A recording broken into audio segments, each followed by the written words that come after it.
Hey guys, welcome to the Canada Puck Podcast, your weekly recap of what's going on in the world of sports, specifically hockey, and even more specifically in the great nation of Canada. We stand on guard for thy. I'm your co-host, Mick. You can find me on Twitter at ProfitMick. And I'm joined every episode by my lovely and talented co-host, who's not named Boner, to my chagrin. Grant. On Twitter at Fourth Line Sports. I guess I grab it like that. You just always do the vag thing. I'm like, or the sucking thing. I'm like, I gotta do that. Is that a vagina? Is that a vagina thing? Did the girls take suck it from us? They did. Vagina! Like, damn it. Fuck. You know what? That's the 2022 equivalent we need. We need an all-female DX, I think. Some, crew that's just gonna light the world on fire. I think that's what we deserve. Oh, 100%. Yeah, that's what we need. Girl power. Hardcore girl power. And I don't know, I haven't watched wrestling for a while. I think WrestleMania was last weekend? It was last weekend, and I think it was a 2-night event. Yeah. And, who was it? They had a bunch of fucking nerds on it this time. Was Logan Paul on? Logan Paul was on, yes. I think he fought with The Miz or something against Rey Mysterio and his son. Well, kudos to Rey Mysterio, because he's probably the only wrestler who made it out of the 90s. I don't think, Undertaker, Shawn Michaels, they're few and far between these days. Yeah. There was someone else I saw, I thought I saw kicking around, because it's now apparently a wrestling podcast, and I was like, I really thought that guy was dead. Actually, that's a really sad game to play, is, are wrestlers dead or alive? It's like a true or false version of wrestler, dead or alive. Normally we play trivia at the end of this show. Next week, Grant's going to play, are wrestlers dead or alive? Me and Mick gently sobbing at the end of that one. Yeah. One time childhood dreams crushed. All those giants that, Who would have known steroids and cocaine could have had such an adverse effect on a body? I always thought it was fake. I thought falling off a 50-foot ladder was just normal. Who would have thought that messed you up emotionally and psychologically? So strange. Getting by. Old Mick Foley's still getting by without a spleen, I imagine, but... Who needs spleens? They're overrated. We don't even know what they do.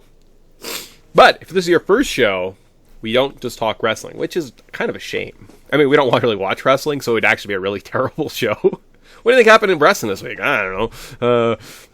But we'll have some headlines to run through. We're going to catch up with what's going on, I guess, the last week or two. The NHL, get you prepped for this following week. We're going to have some gambling advice, some fantasy advice. We're going to play a game, maybe. I don't know. Go from there. Talk some other sports at the end. Good time. I don't know if we'll have enough time for a game. There's been so much going on in the world of sports. Even, pre-record button, we were talking about all the fun stuff that's going on in the world of sports right now. So, if we're embracing this, what else is going on mentality, then it could occupy us today. That's it. Luckily, though, we start out with headlines, and we started something. Once a team's eliminated, or they're not in postseason contention, we can do something called pass. We might be passing on a lot of teams this week. Saves just room for other stuff at the end, so... I can think of 2 passes. I don't know. Maybe 3. Anyways. So passes. So if we start at the bottom... 31, Montreal Canadiens. Is that a pass? That's a hard pass for me, old Nick. I think they're eliminated. We're not going to go very far. Ottawa Senators at 27th. Probably also a pass.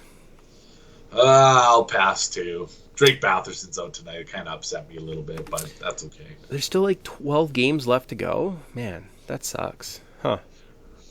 They're right around that 5. I feel like being bottom 5 for the Senators would probably be kind of their goal. Should be their goal, right? Maybe have a pretty good chance of getting the first overall pick.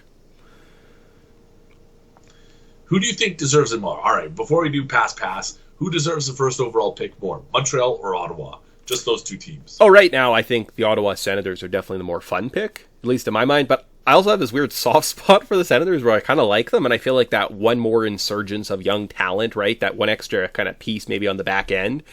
I'm not actually sure who the prospects are. Even a top 1 or 2 pick, right? I might help them just kind of push, kind of continue to grow forward. And I think I would like that versus Montreal. I don't know if a first overall pick's going to help them at this point, to be honest with you. I think they have a lot of work to do. Ottawa was the only right answer. That was a loaded question, a trick question. Montreal, I have a passive interest in the Montreal Canadiens, but Ottawa 100% deserves this more than they do. the way that they tore down and rebuilt appropriately, and they're kind of like structured for the future, it means more to Ottawa than it does to Montreal. I know we already passed on this segment, and we're spending a lot of time on this pass, but did Pierre Dorion die in the last 2 weeks? Eugene Melnick. Melnick. All right. Who's Pierre Dorion? He's the GM. Oh, all right. Well, he's still alive, so. And wasn't he kind of a dick? Like, hasn't he kind of like led this team kind of down the road to ruins previous years, not giving out big deals, putting their Canadian Tire Center out in the middle of nowhere? Eugene Melnick got a bad rub. He had a bad rub in the city, and I think it had to do with him just wanting everything that he wanted for the Sens and not getting it, and basically just turning into Daenerys Targaryen, saying, fuck it, I'm burning it all to the ground. And that's how they ended up in Canada, and that's how they ended up basically just abandoning their roster after an Eastern Conference Finals run. So I'm not going to speak ill of a dead man, but Eugene was all right. Okay. I'm not against the heel turn. All right, cool. We like the heels here. So up to 19th. I thought they were dead. I thought they were out. I think they still might be a little bit alive when the Winnipeg Jets 19th overall. What's going on in Winnipeg? Winnipeg's been decent, but that's been their problem. They're decent in an outstanding division. Like, good luck catching Dallas, good luck catching Nashville. Like, I said this months ago, they missed their opportunity, and that is the gap was too big. I don't think that they really have a realistic shot of catching either Dallas or Nashville. I looked at the schedule, and like I was thinking maybe if Dallas and Nashville played each other like 3 times before the end of the year, that could potentially shift the balances in either Winnipeg or the next Canadian team we're going to talk about favor. But it's not in the cards for the Jets this year. Poor guys. Where are they? 1, 9th, 11th. I can't do math. What spot in the draft do they get if they finish there? 1, 2, 3, 4, 5, 6, 7, 8, 9, 10, 11, 12, 13, 14. 14th, eh? That's too bad. I feel like you probably don't have very good odds at 14, so. Oh well.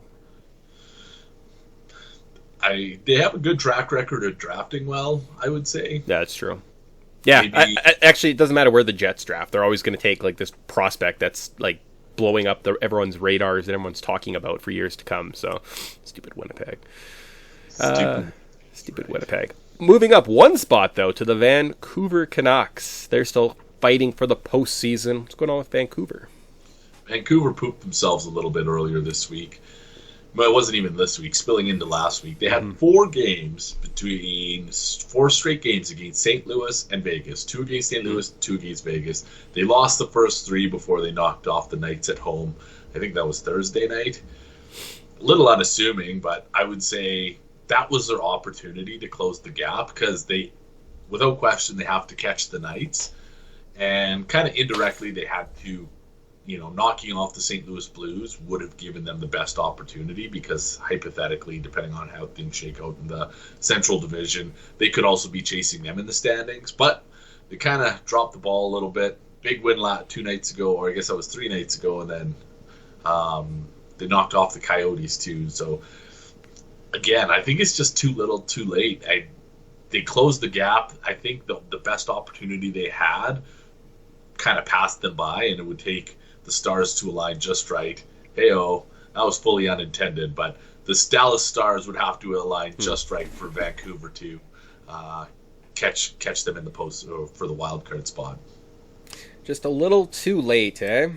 Quote JoJo. It's too bad. Oh well. You know what? We don't throw enough JoJo references out there. She was on tour not too long ago as well. I think we missed the ball. It wasn't that long ago. I want to say it was like 2020. I think she was on tour. I'm gonna do this right now. JoJo tours. I'm done with the Nucks though. If you wanted to move on to the next team. No, I was gonna say I have nothing to add. So let's just move on. To number 12, we get the Edmonton Oilers. I don't know what's going on with them in the last couple of weeks. It's tough to do these things overall because I really don't know how the divisions stack out. And I guess really when it comes to the playoffs, that's the important thing. So on my phone, I will pull up the wild card standings and then have a better feel. So Edmonton's been on they've been scorching recently. They moved up to second. They Oh have, yeah. I think it's a 3-point lead over the Kings and a game in hand. Yep. Again, I don't think that they have enough in them to catch the Flames, but I think that's doing hockey fans a service, because that would mean that, if things go as anticipated, we would get an Oilers Flames second round playoff matchup, which is probably it would be a dream come true. That's like the dream playoff matchup, I would say. No, that's incredible. I would have think if we would have talked 2 weeks ago, they were probably wild card spot, struggling to kind of get third. So the fact that they have a pretty solid command, another 10 games to play or so, they should be able to hold on, right? I don't know how many games they have against the Kings specifically. Those will be kind of do or dies, but that's pretty exciting. Exciting news. JoJo's actually on tour this year, Meg. Any Western Canada stops? Let me look into this. She's in Toronto, Ottawa, Minneapolis, Montreal. So we are going if she's here. So the only problem with this conversation is the only lyric I know from her song is "It's a little too late," and I've already used that, so I have nothing else. I have no other JoJo content, like absolutely nothing. Well, that's fine. She's going overseas. She's going east, not west. Could you? I'd be heartbroken if she was just here, though. Oh my God, I'm not even going to look at previous dates because that's just going to upset me. But if she did go to Paris, Euro Disney's open. We could go check that out. I have no desire to go to Disneyland, Disney World, but I'd go to Euro Disney. I think it'd be weird. Canceled. Paris is canceled. It opened May 15th. Come on. A whole bunch of these were canceled. Maybe it has to do with the state of affairs there. But you know what? Why don't we just... I feel like she had 2 songs that we knew in university. It's just a little too late. That's the one. But I think there was one more good one. Anyways, this isn't a JoJo podcast. Welcome to the JoJo in Wrestling podcast. The most Venn diagram of podcasts you'll ever see. 6 people would be very happy to listen to that on a daily basis. And they're all people we got drunk with in university. Yep. Yeah, poor dumb bastards. So that's good. So it looks like things are prepped well. Now we can kind of talk about what teams are left. I'm guessing probably the next team we're going to talk about too. Let's maybe just do that then. So the Oilers, the only other point with the Oilers. Oh, what? The Flames. Oh, man. I guess it kind of all works together. So potential second round matchup between the Flames and the Oilers. The Calgary Flames are in 6th. Flames still playing pretty good hockey. They haven't fallen off. Kind of just keep on keeping on, right? It's kind of starting to scare me a little bit how, for a big part of this year, the Calgary Flames had found this pocket where they're just operating super efficiently. I'm starting to see some unsustainable things come out in their metrics, and that is specifically Johnny Gaudreau. So PDO, which is a combination of shooting and save percentages, will always be... The hypothetical average is 1. It will always average out to 1. It's just impossible for it to be any other way. Johnny Gaudreau, and teams last year, the Bolts, for as good as they were, as a team, they finished in I think it was 1.02. So that is a team that overachieves above their metrics, and is basically combined scoring and save percentages above 100%. Johnny Gaudreau is operating at 106 right now. He's 1.06 something, 1.067 or something like that, which is just crazy. His on-ice PDO is just face-meltingly good. I don't know how long he can do this. I don't know if this is just because he's in a contract year, but inevitably that's going to spiral. Maybe it's not this year. Maybe this is just contract Johnny Gaudreau, because I know he did the same thing 3 years ago when he was up for a contract extension. So maybe the trick is to just sign him to 1-year deals. Maybe that's how you unlock full potential Gaudreau. But to see what he's doing this year, and the carryover effect is that's also kind of bringing Matthew Tkachuk and Elias Lindholm's metrics above, kind of above sustainable levels. And what I've realized is that the Flames scoring relies so heavily on that trio that they can get by when those other three aren't scoring, but it's going to be a much different hockey game. So if teams can unlock how to neutralize Johnny Gaudreau and his line mates, the Flames might not be as, undefeatable as I thought they were for a big part of the season. That's fair. Yeah, it's interesting to see, because who would they get right now? Who's in those last two wildcard spots? Dallas and Nashville. I don't know. Nashville? I think it's Nashville-Dallas, so they would probably get Nashville. That sounds kind of like a fun, Nashville and Calgary seem like they have a very much, country rock and roll kind of, I don't know, sounds like kind of a fun party series, right? If you find us a sponsor, we can go to all 7 games. We just need somebody to fly us to and from. But, having beers at Tootsie's, having beers on 17, we could do. Well, I mean, all we'd have to do is use the most reliable form of transport, provided to us, of course, by Air Canada. You know what? People who aren't even watching on YouTube saw that wink. So that transcended time and space. Well done, Nick. He mentioned Air Canada, not WestJet? No one does that. Oh, wow. What a gentleman. What a gentleman. And I mean, I guess the fact you brought up Johnny Gaudreau, which is what I was trying to wrangle in with the Oilers, but I thought the Flames were better than the Leafs, is the Toronto Maple Leafs the last couple of weeks. They just finished a road trip. They got 7 to 8 points on that road trip where they played some top teams, right? Florida, Tampa Bay, Dallas, Philadelphia. Don't brag about beating Philadelphia. That's silly. And from there, kind of the debate that's happened is Hart Trophy, right? We've got 4 of the top 5 candidates potentially, right? With the Gaudreaus, the Matthews, the Draisaitl's, the McDavids, all in Canada right now. We're in a golden age of elite athletes in the Canadian hockey markets. Pretty exciting stuff. It kind of chaps my ass just the wrong way that Austin Matthews is getting as much love. And that's not to diminish what he does, because Austin Matthews is a great hockey player. And maybe it's the perception of it too, but people, I've heard a few people say, oh, there's so much value in betting Austin Matthews to win the Hart Trophy. No, there's fucking no value in betting Austin Matthews to win the Hart Trophy. He went from plus 12 a few weeks ago to minus 120, minus 125 something. There's no value in that, you idiots. This value was sucked out during his last 2 weeks when he's set Maple Leafs records for goals in a season. He's on his way to 60. I don't think that there's anybody who's going to stop him from getting there. Yeah. But is he does he mean the most to the Toronto Maple Leafs? I don't think so. And by that I mean Toronto has gotten by without Austin Matthews. Granted, it's been for small stretches at the start of the season. Maybe the start of the season isn't the best example, but he's been gone for those 2 games, and they did just fine without him. There was actually no dip to their metrics. Mm-hmm. So, I get that he's good, but I don't know if he's he's deserving of the fan favoriteness of the Hart Trophy, and that is everybody just on his dick about him being the best player in the world right now. Wow, maybe that's just what rubs me. I think it's that similar effect of Taylor Hall a couple years ago, right? You kind of almost need that new blood once in a while, right? They like the exciting, they like the story, whereas McDavid's 100-point seasons, after a while, you just kind of get bored of it. You're like, well, that's boring. We don't want to give it to that guy. Let's move on to the next one.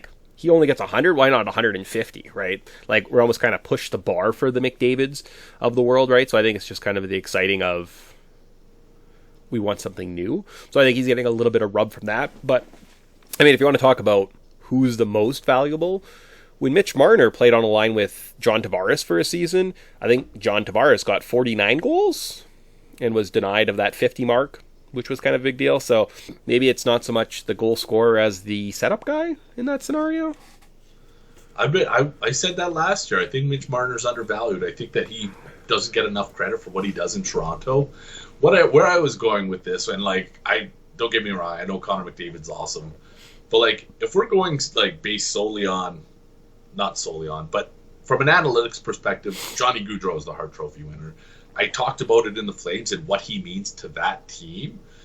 Calgary would not be where they are without him and their top line, and Johnny Gaudreau is driving that. So I think this year, as much as it pains me to say it, Johnny Gaudreau should be the Hart Trophy winner, and I know that it's likely going to be Austin Matthews who walks away with the award at the end of the year. So then I started thinking, I was like, there's I can't remember what they call it now, but the award that the players vote on for MVP.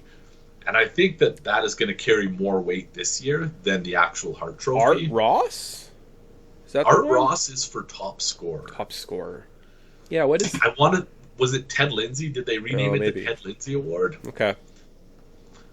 So anyways, I think that we should put more stake in the Ted Lindsay Award this year than the Hart Trophy because, as mentioned, in Canada alone, there are people who are just doing outstanding things, and that's not even including guys like Jonathan Huberdeau or Nathan McKinnon in the conversation. And I think that if we're looking, me personally, Ted Lindsay is going to carry way more weight than the Hart Trophy this year. And I mean, I have a rule as a Toronto sports fan. I hate Toronto sports fans more than anything in the world.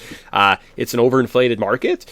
Take advantage of it. Why are we seeing Matthews drop from go from like a plus 800 to a minus number? It's probably because there's so much money going in on that the books just have to adjust it, right? In terms of favorites. So it's probably not even one of those things where is he the favorite according to, say, like the voters? I think it's just the books trying to balance themselves a little bit, right? Leaving value on the board. So, yeah, those other candidates, there's still 10 games left in the season, right? And recency bias, a lot can change, right? What if he goes cold? We've seen that before with goal scorers. They just kind of go cold. Yeah, he hit 60, but he didn't score for the last 6 games, and they go on a bit of a slide, right? Does that change the narrative? So I'd be looking at those other, if your book offers those picks, like, plus money on those other guys, not a terrible idea right now. So still a lot of hockey to play.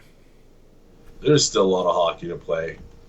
Thank you for validating my feelings. I'm just looking, minus 165 now at FanDuel Sportsbook. Yeah. So, yeah. It's his trophy to lose, according to the betting market anyways. Yeah. I mean, he's playing great hockey. We're not going to sit here and argue that. We're just kind of arguing semantics. The other thing I wanted to bring up in Leafs land is it does look like things normalized a little bit net, right, with the turn of Jack Campbell. He's been playing a lot better as of late. I don't think it's all just to do with defense, although Giordano's been a huge... huge... I can't even think right now. I got a cold. Addition, that's the word I was thinking of. Couldn't think of that one. To the back end, he's really helped solidify things. And all that worry and talk, I think maybe the last time we were on here, about the trade deadline of what did they do? Why did they not bring in a goalie? They had a number one goalie in their system the whole time, guys. We didn't even know. And there was a really cute video, and I don't know, like, I kind of sometimes feel like I'm like getting like a little bit of fanboy over this team. But they had a sign the other day, and it was like, who would play you in a movie or something like that? As all the players walked by, and they would like film their responses. And Jack Campbell got up, and he's like, I don't know. He's like, who do you guys think? And just like walked in. It was just the most adorable thing. And I was like, how can you not love Soup? Come on, guys.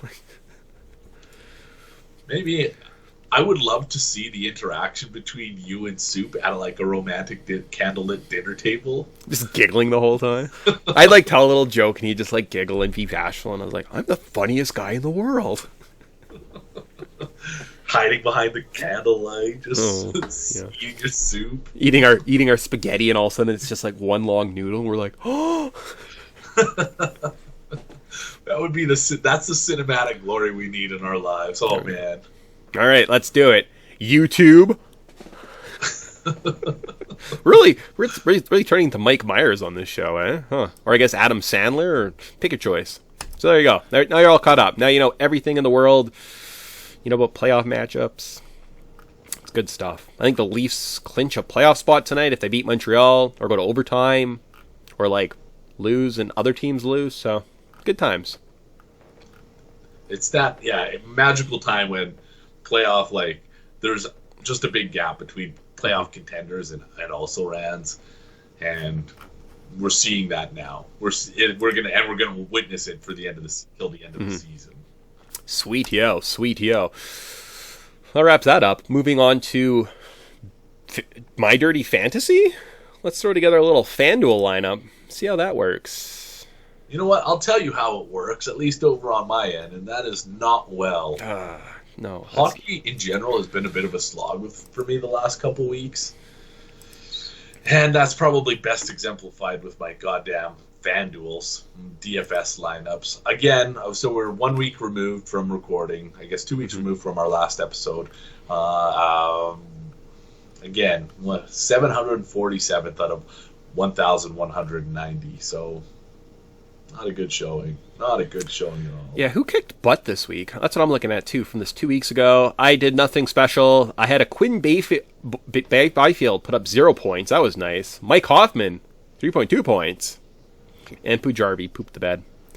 But somebody must have went off. Who was having a big night that night?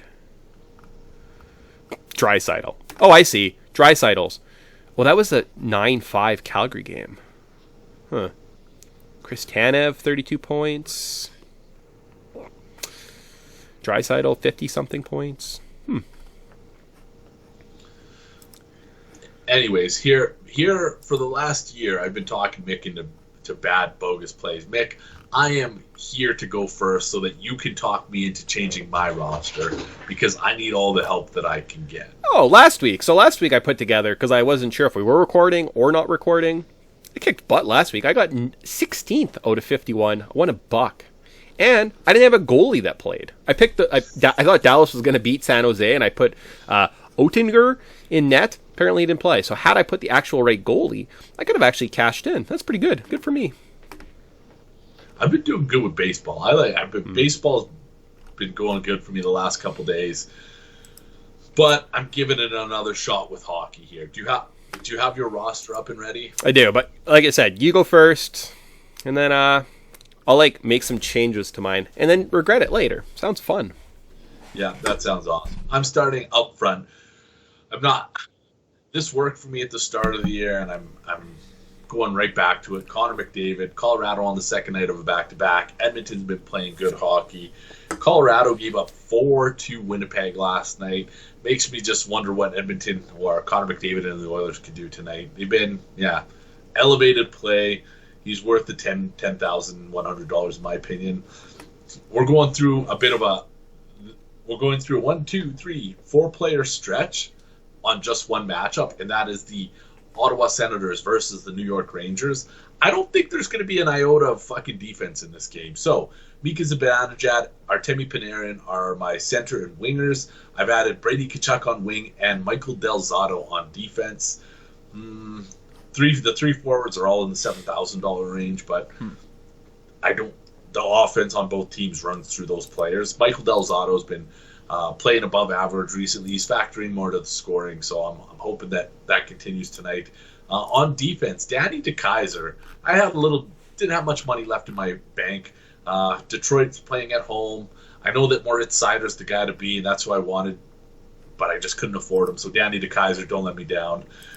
Utility spots, David Kampf. I know that we just talked about Austin Matthews and how good he's been doing, but I like this third line of David Kampf, Pierre Engvall, and whoever that third nerd is.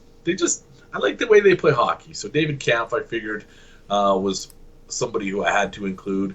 And then I also went with Jonathan Dahlen of the Stars. He hasn't been great recently. Came back from a face injury, I guess, at the start of the month, and hasn't produced. I still like him to get... I like that the Sharks are playing...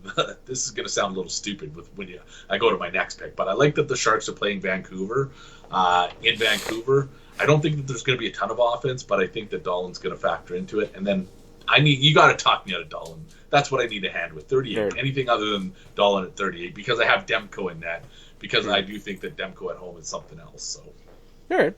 Nice. So off the top, I did have Austin Matthews. So essentially, I just picked the most expensive guy, but really any of those top 4. So I will show kind of on the screen between Matthews, McDavid, Draisaitl, McKinnon. I think they're all good plays, right? I'll switch to McDavid because the great success I've had in the past, it usually comes off a big night from McDavid. I like your thinking. I think there's going to be lots of scoring in that game. David Kampf, he also makes my center line. So there you go, McDavid, Kampf.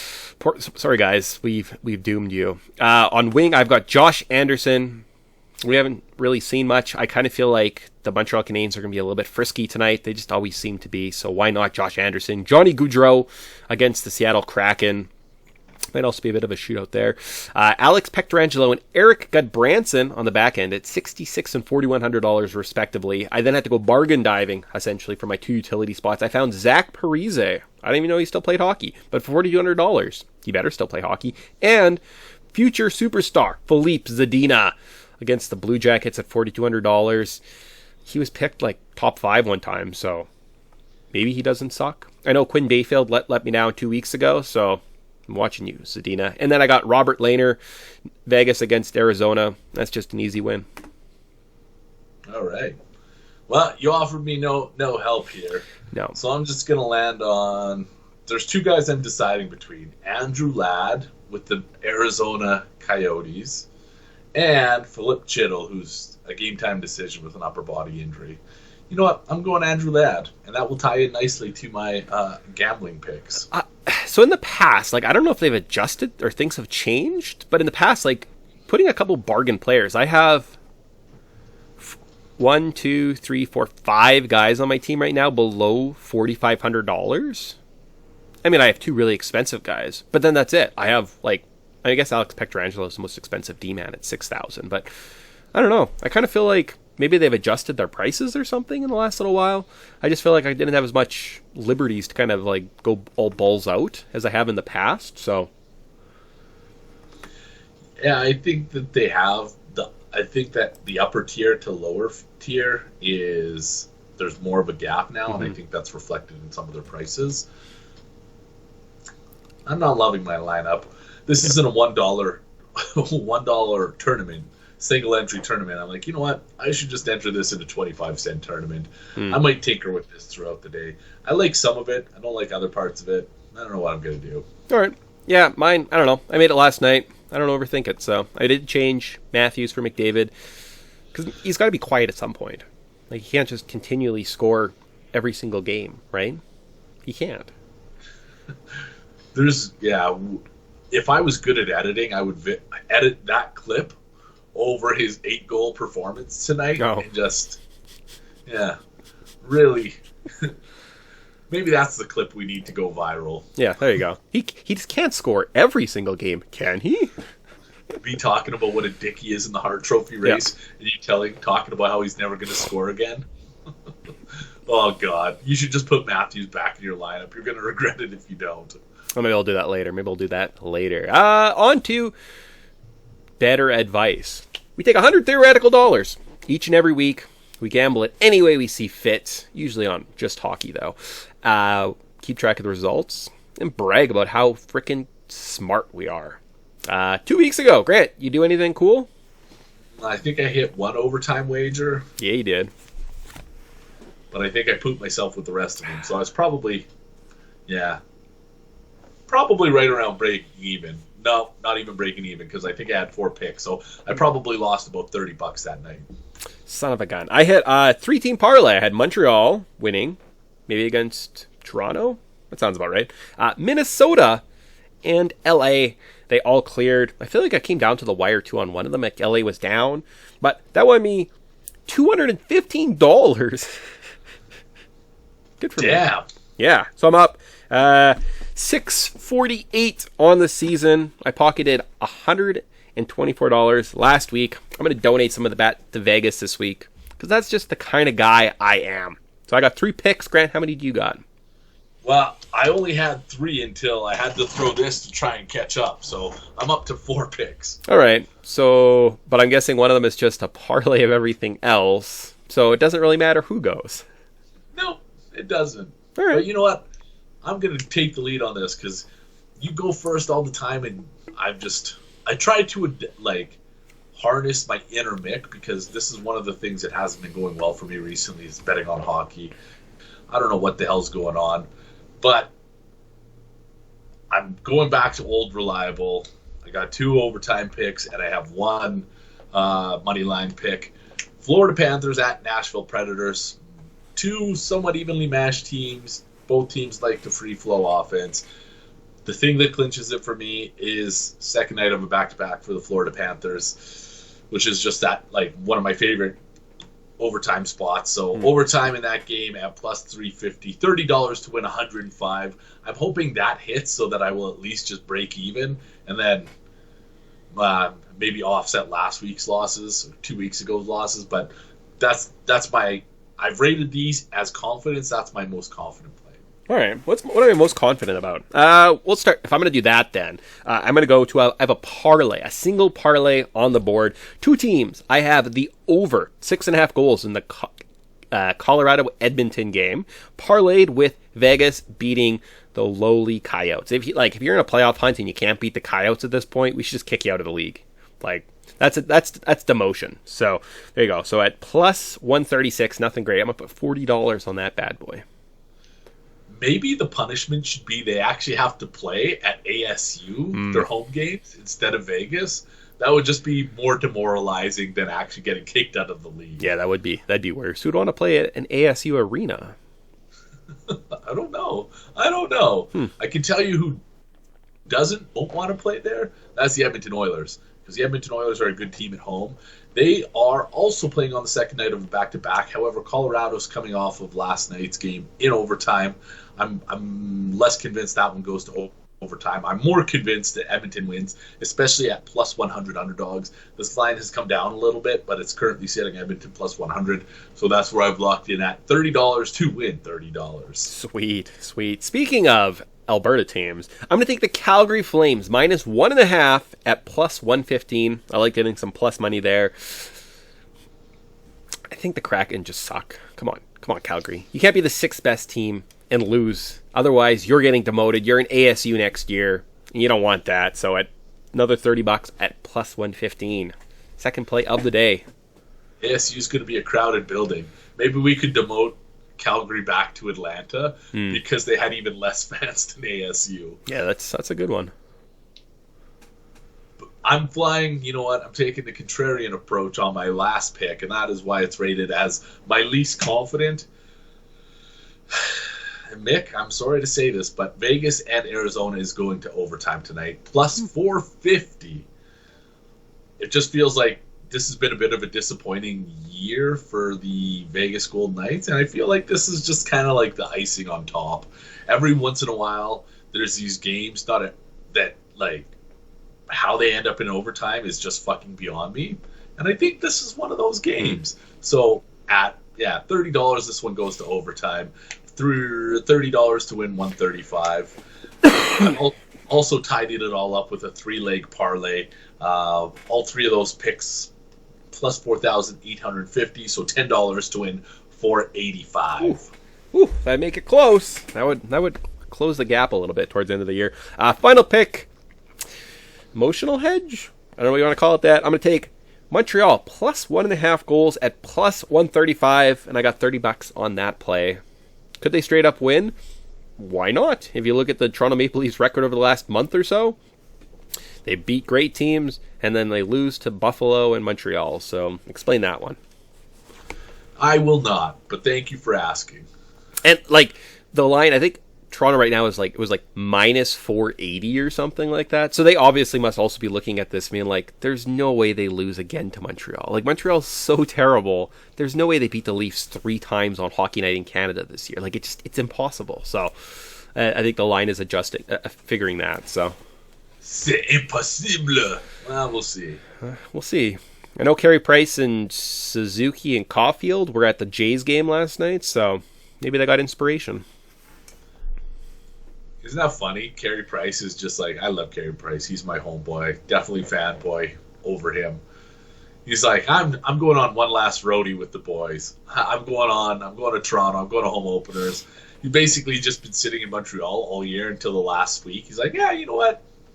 I want to go check out a Jays game, so I'll go to Toronto with you. Nice. That's it. That wraps it up. Hey, look at that. We got extra time today. That's pretty exciting. Man, that's so exciting because, as mentioned, we're at one of those magical sports equinoxes. Typically, it's a little different, and that is typically we're into postseason. That's not quite the case yet, but that doesn't diminish the excitement around sports in general. We got hockey postseason races. We got NBA playoffs starting soon. We got Masters. We got opening day. I don't even know where to start. I don't know what's getting you most excited these days. What was the most? I don't know. Yeah, like hype versus reality, I guess you could call it that. So, for example, the Masters. Tiger coming back. I was really excited. Was on the couch yesterday to watch Tiger tee off. And by the second hole, he didn't look very good. And I felt kind of bad watching him play golf because it was like kind of a painful experience. So, I don't know. That was one of those. I was like, oh, that hype died really quickly on Mr. Woods. That's too bad. Poor guy. I hated Tiger Woods at the peak of his abilities, and that's just like, I have this underdog complex I think I've chatted about on the show before. Mm-hmm. I just like cheer for underdogs. It's just something in me. I hated Tiger Woods when he was good, but now that his life is in shambles, his wife left him, he can't golf anymore. He was so close to the all-time majors record, and now it seems like he's never going to get there. I'm rooting for Tiger Woods. I hope that he ties Jack Nicklaus. Mm-hmm. I don't think I want him to surpass him, but I want Tiger Woods to tie Jack Nicklaus. And I think, what is he, too short? Is it something like that? Is that right? Yeah, something like that. It is close, right? So, I mean, the fact he's coming out, I don't know, we'll see. I imagine he tees off shortly after this. So, if you're not doing anything the rest of the day, you could watch a sad man play golf. 3 short, 18 to 15. Okay. I don't know if it's, seems unlikely at this stage, but it would be nice to see old man Tiger Woods just still hacking away. Yeah, that's that. So, baseball is next. Did you take in all of opening day, Mr. White? No, I didn't. It was a bit of a cock tease this year, I would say. 6 games, because 2 of them ended up getting postponed. I mean, I like the Chicago Cubs as much as the next guy, but the Cleveland Guardians playing, oh God, who did they play? Kansas City as the second game of the day, and the only afternoon contest. I was like, no, I don't want to watch this. I did, however, tune in yesterday, and boy, was I delighted. There was some, good baseball on. Yankees, Red Sox, I think it was, 5 runs in the first. Bats came alive. Then we got the Jays' massive comeback. 10-8 was the final after being down 6-0 after the first and 7-0 heading into the whatever inning that was. So, you know what? All things considered, I was way more satisfied with Friday's slate than I was with Thursday's slate. Like, that was just a sham of an opening day, in my opinion. Yeah, well, that's fair.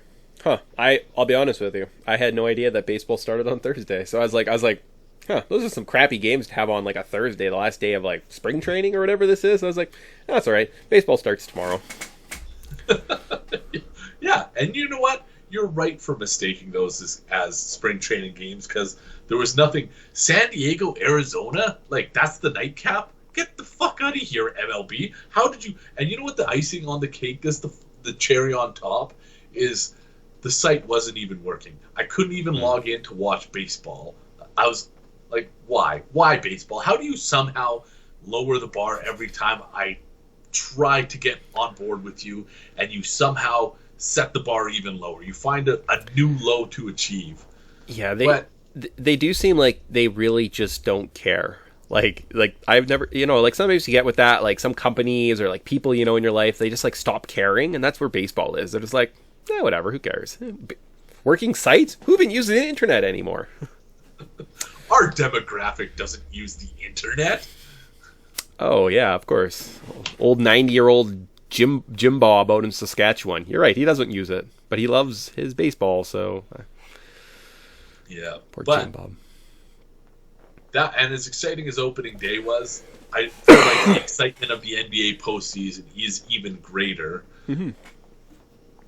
What are there? I haven't looked into it. Are the matchups set? Do we know who the play-in teams are? Did LeBron James miss the postseason with his Lakers? He did, yes. I think they had to run the table, and the Spurs had to lose out, essentially, for them to get in. And the first game against the Phoenix Suns, he sat out and they lost. So it was very anticlimactic. So I think it is all set. We know what the 1 through 6 are on both conference. It's just kind of the playoff seeding, and I think this weekend some of them are playing each other, so they can jump around a little bit. Who's going to be in the 7-8 matchup versus the next round? So those should be somewhat fun. But other than that, I think that's kind of it. I don't know, NBA standings. I know there's stuff that can still move, but nothing great. The biggest one, I think if the Raptors, they have one game left, Philly might own a tiebreaker, though. Like, if Philly won and the Raptors won, Philly lost, Raptors won, they potentially, like, Raptors could get home court in the first round, but I don't think that's possible. I was just thinking that. I was just pulled it up on my computer here. I was like, Philadelphia lost both games and Toronto won their last one. They would be tied. Yeah. But I don't know who holds the tiebreaker. But I would say that home court probably means so much in that matchup. Yeah.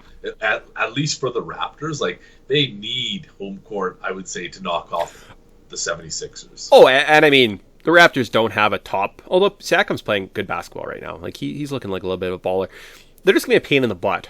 I think just playing the Raptors at this point, like, they're not going to win a championship. Do they win a series? Potentially. And they're just going to be a pain in the butt. They've got a really good building core. They're young. They play defense, right? And that's kind of all you can ask for, especially after kind of last year being kind of jerked around, playing in Tampa, missing the postseason last year. It was a great comeback. And then in terms of the West, I think the biggest stories is like the Brooklyn Nets potentially being 7 or 8. We're going to see this kind of superstars in Irving, Durant get to play one of the top seeds, which is really unfortunate for those guys. It's kind of fun. And then again in the West, I've heard rumors that even though Kawhi Leonard has been hurt all season, he might be actually healthy enough to keep playing. So in the first round, the 8th seed could include Paul George and a healthy Kawhi Leonard. So a Suns-Clippers matchup might be a lot of fun.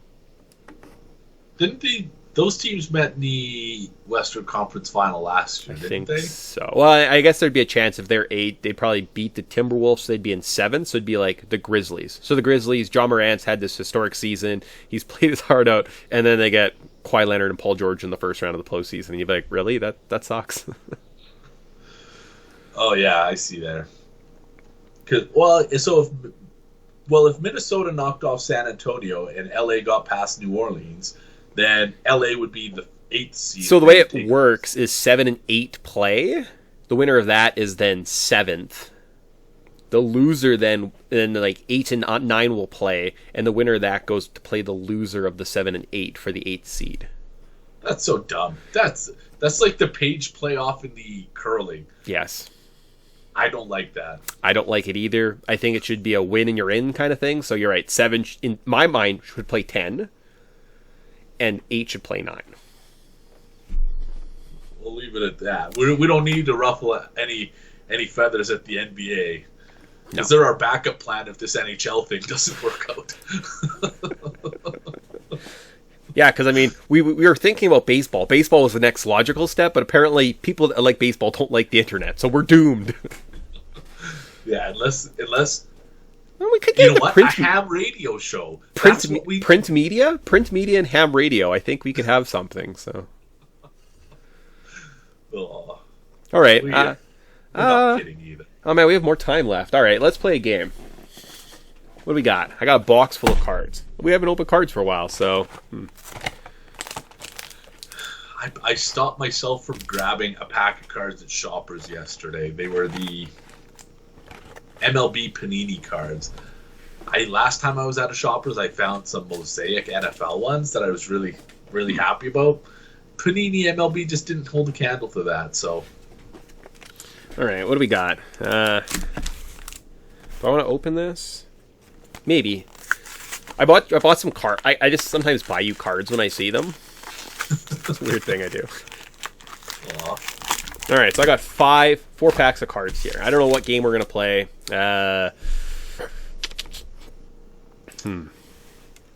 What about in the spirit of opening day? I don't know baseball stats that well, but there's got to be some sort of baseball.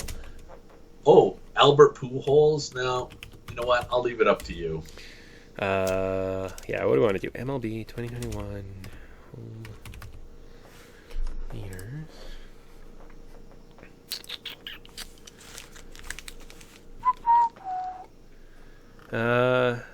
You'd think that two creative, handsome guys like us would be able to come up with a trivia game, no problem.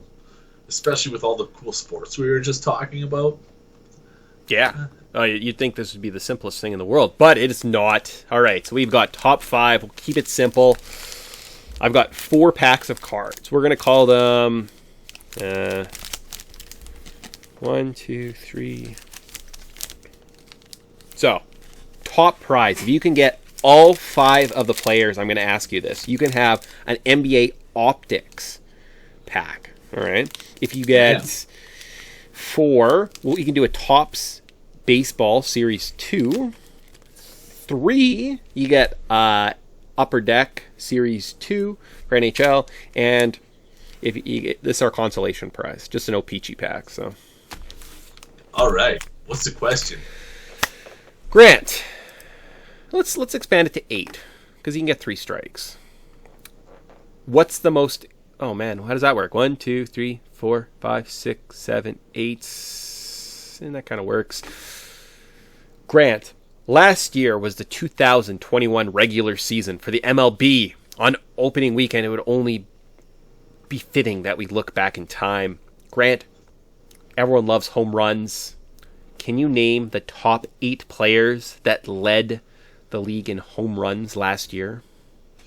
Shoot. So, and I guess you only need 5. 5 of the top 8 with 3 strikes. I'm confident on 2 of them because I know that it came down to this in the trip. Well, part of this was the Triple Crown, but Shohei Ohtani and Vladimir Guerrero Jr. are both in the top 5. Ding ding. We've got tied for 1 and I guess 3rd with Vlad Guerrero and Ohtani are correct. All right.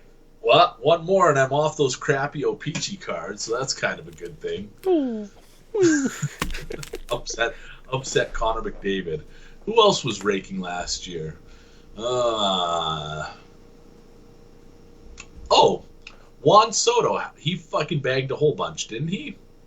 Juan Soto. Well, the fact he's not in the top is not a good sign.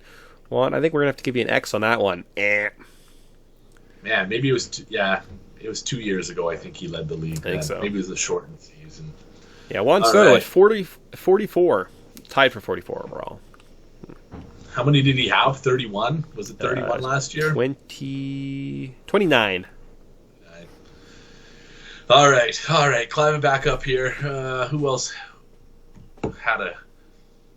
I feel like there was somebody who was traded at the end of the year, or... I'm going to say there's got to be a National Leaguer in there. Tatis was injured most of the year. Who was good on the Dodgers? No, Bellinger had a bad year. Oh, man. This is not going to end well. Nope. One more and you don't get the O-Pee-Chee cards, but 2 more strikes and you do get them, so it's pretty exciting. This is the entertainment value of the Canada Puck podcast. Was there a Brewer on the list? But I don't think that there was, because Yelich wasn't that good. Who else did they have? You know what? JD Martinez. This is just a stab. Was JD Martinez on the list? JD Martinez, as I scroll, I do not see, which is probably a bad sign. I believe that is your second strike of the day. JD Martinez did not make it. Oh, man. We're going to be stuck opening O-Pee-Chee cards. 49th overall. We got 28 of them, so you're actually moving down right now. So that's not a good sign. Oh, shoot. Stupid. Again, I'm not confident in this, but I know that these guys kind of ran roughshod over the AL Central. Is Jose Abreu on the list? Jose Abreu. I do not see his name. That is not a good sign.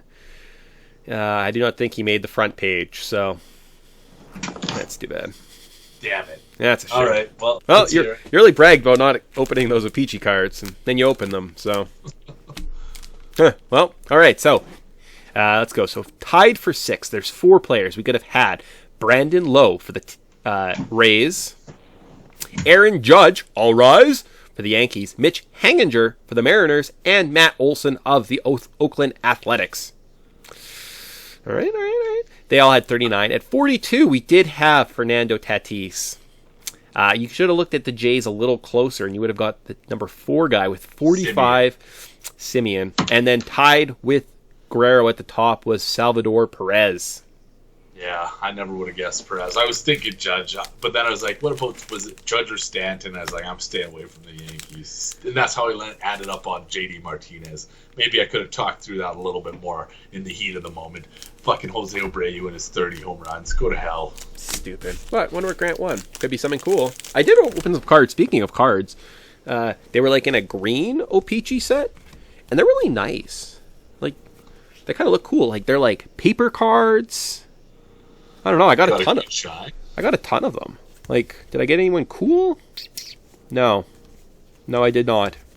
Really? Not even a rookie? I thought there was a rookie or something. I don't know. I just kind of like the look, the style, plastic, like these old like paper cards. They're neat. So I don't know what the difference between that O-Pee-Chee set and this O-Pee-Chee set is, but maybe they're the same. And I'm just pooping on them for no reason. I pooped on them for no reason, knowing fully well that I probably was going to leave with them anyways. Yeah. All right, so there we go. So, any cool cards? I'm not even going to look. I'm just going to be as surprised as you are. We got an Oliver Ekman-Larsson. Huh? Oh. These are actually kind of the same set. John Marino. I think the problem with these cards is there's like 600 of them. They have like every single hockey player gets a card, so... Semsis Gergensen. You can't really see because of the glare of the screen. That's fun. And Anthony Cicerelli. He doesn't get shown. We got a Henrik Lundqvist. It's got a funny border on it, too. Yeah. All right. Ivan Provorov. That was like the special card, was your Lundqvist. That sucks. Andre Camp and a Brendan Smith. Yay. So, all right. They're not terrible. And I think these cost like $1 or something like that. So... I got what I deserved. Yeah. I knew 2 people. I don't know why. I just don't do well with individual stats. No idea. Big pickups for the week. This guy. I got a graded Bo Bichette rookie. Damn. Yeah. So, come on, MVP. That's one of those cards you buy low on. I feel like Bo Bichette stock's going to rise here. Yeah. I got one of them cards cooking around here. I gotta get organized with my cards a little bit. That's what I'm kind of maxed out on the space. I need to buy like another like carrier, do some organization or something like that. So fair. Yeah, nice. But we would not be the Canada Puck podcast without our babe of the week. Mick, I will kindly ask you to open your Instagram and turn to kindly KINDLY. Oh, she's from Nashville. This is perfect for you, me, Air Canada, YouTube, and FanDuel Sportsbook. Wow, that's amazing. Man, it all came together this episode. Kindly. I have nothing to say. I think these pictures say it all. Kindly. Yeah, she's not bad. Maybe she could be our tour guide when we go to Montreal. Not Montreal, Nashville. When we go to Nashville. She could also be our tour guide of Montreal. I think bringing someone who's never been to somewhere to be your tour guide is kind of cool. Well, that's on the next episode of the Air Canada YouTube FanDuel Sportsbook podcast, where we just fly to random places in the world and tour around. But before we get there, we get to Nashville, where kindly... she is our babe of the week. Schwing! I was asked the question, because there's so many beautiful women on the internet right now, do you ever think it's weird that we've seen more boobs in our lifetimes than, like, all the kings of England combined? Not the Henry VIII cat. That guy loved titties. Yeah, but, like, on one day, you could, like, pound out how many boobs that guy saw in his lifetime, right? Because he was limited to like literally what he could see in his court, right? Or his like chambers. You have the infinite possibilities. And that leads me to ask, are there too many boobs on the internet? On next week's edition. I know we got 2 on this show. Hey-o! Oh, you know what? We're not going to end on a better note than that. No. All right, well, with that, just keep on keeping on. Everything else is wrapping up. Things are starting. Hockey, yeah, let's just be obnoxious and run to the end of the month. No problem. Yeah, they'll probably cancel more games to add even more into May. But anyways. Yeah, it's good times. All right, with that, I think all we have to do is say good week. Party on, Grant. Party on, Mick. We'll see everybody next week.